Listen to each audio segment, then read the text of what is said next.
Halo pemirsa GPR TV dari Sabang sampai Merauke, dari Miangas hingga Pulau Rote. Bertemu kembali dengan saya Anggria Ratri dalam program Kominfo Newsroom.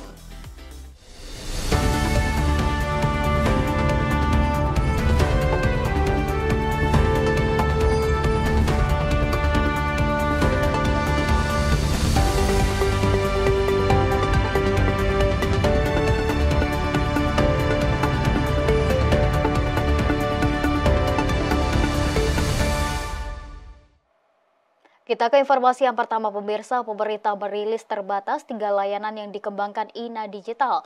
Rilis terbatas tahap 1 ini merilis aplikasi INAku, INAGov, dan INAPAS sebagai era baru transformasi digital pemerintahan.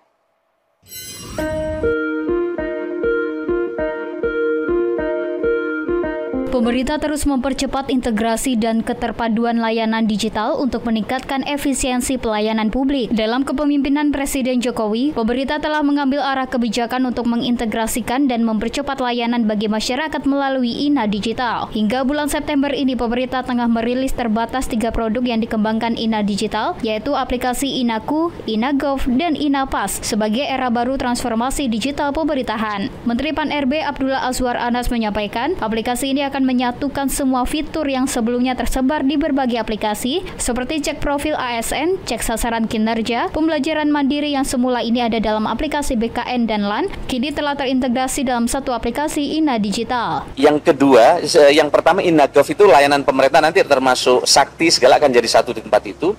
Yang kedua adalah INAPAS Identitas Digital. Alhamdulillah setelah lebih dari 36 kali rapat, kita sekarang sudah punya SSO di INAPAS untuk masuk ke layanan ke dalam portal nasional Digital ID. Yang ketiga produknya adalah INAku, yaitu portal pelayanan publik yang nanti di situ akan ada Kementerian Pendidikan, Kesehatan, BPJS TK, Kementerian Sosial, Kementerian Kependudukan, BPJS Kesehatan. 19 fitur awal akan menjadi layanan yang bisa diakses. Sebelumnya Presiden Joko Widodo telah menginstruksikan agar lembaga-lembaga pemerintah tidak boleh lagi mengembangkan aplikasi baru yang tidak terintegrasi dengan sistem yang sudah ada. Setiap kementerian, lembaga, dan pemerintah daerah harus bersama-sama melakukan integrasi dan interoperabilitas aplikasi dan data. Tidak boleh ada lagi alasan ini dan itu karena merasa datanya milik saya, datanya punya saya, datanya milik kementerian saya, datanya milik lembaga saya, datanya milik Pemda saya. Tidak boleh lagi. Pemirsa, pemberantasan judi online di Indonesia semakin menemukan titik terang. Menteri Komunikasi dan Informatika Budi Aris Setiadi memaparkan, sejak 17 Juli 2023 hingga saat ini, Kementerian Kominfo berhasil memutus akses konten bermuatan judi online hingga mengajukan puluhan ribu keyword terkait judi online ke Google dan Meta agar dilakukan pemblokiran.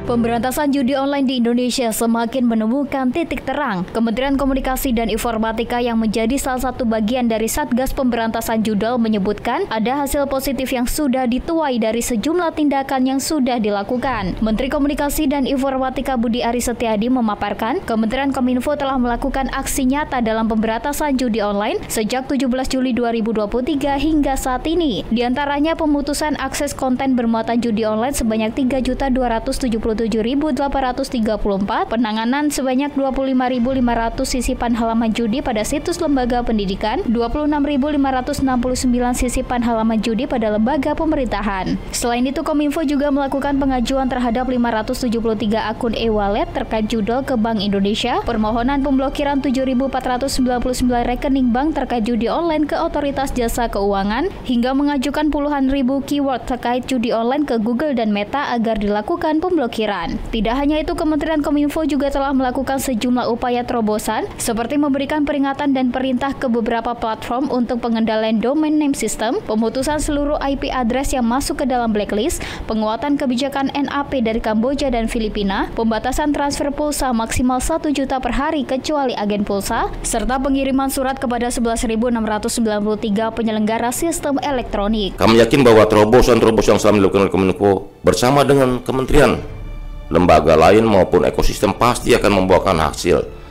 Hasil nyata tersebut diantaranya ditunjukkan dengan data PPATK bulan Juli 2024, di mana penurunan akses masyarakat pada situs judi online sudah mencapai 50%. Pemirsa, sebanyak 2,8 juta pekerja rentan telah mendapatkan perlindungan berbagai program BPJS Ketenagakerjaan yang rawan turun ke dalam kategori kemiskinan ekstrim. Direktur Utama BPJS Anggoro Eko Cahyo mengajak seluruh pihak untuk terlibat aktif melakukan perlindungan bagi para pekerja rentan di seluruh Indonesia.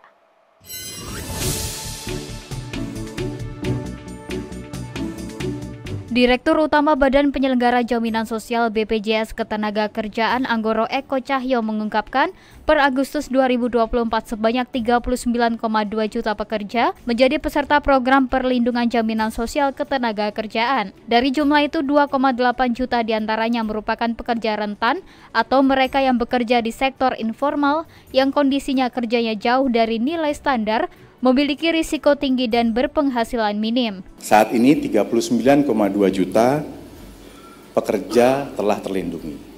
2,8 juta diantaranya adalah pekerja rentan. Dan pekerja rentan ini sangat rawan untuk jatuh kembali kepada kemiskinan ekstrim. Sehingga pekerja rentan inilah yang salah satu fokus kita untuk kita lindungi.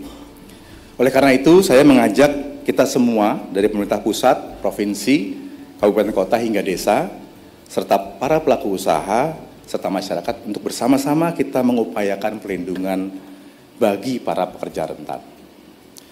Sejak tahun 2023, dari tahun 2023 hingga Agustus 2024, BPJS Ketenagakerjaan tercatat telah berhasil memberikan manfaat sebesar 90 triliun kepada 7,3 juta peserta atau ahli waris. Total pembayaran manfaat itu bagi mereka yang mengikuti berbagai program di BPJS Ketenagakerjaan, termasuk jaminan kecelakaan kerja, jaminan kematian, jaminan hari tua, jaminan pensiun, dan jaminan kehilangan pekerjaan. Di dalamnya termasuk manfaat beasiswa yang telah diberikan kepada 160.000 anak peserta dengan total nilai 663 miliar rupiah.